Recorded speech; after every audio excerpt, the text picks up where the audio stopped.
EMO Hannover 2025 on the 50th anniversary. We are not going to be manufacturing any lubricants or coolants here.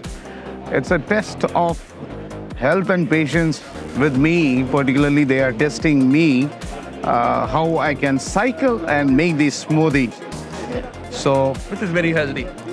I hope so. Unless and until my heart stops because of blood pressure.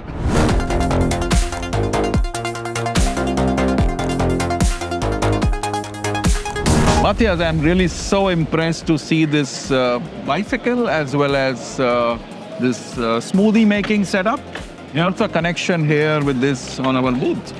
You know, if you think about coolants, it's not directly related to health. It does not pop up your mind, but it is very important for our customers around the globe to work with a coolant that keeps you healthy, keeps you stay healthy.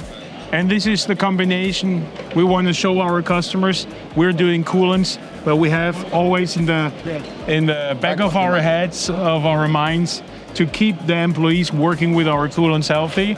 And this is why you can work here and have a little smoothie and stay healthy.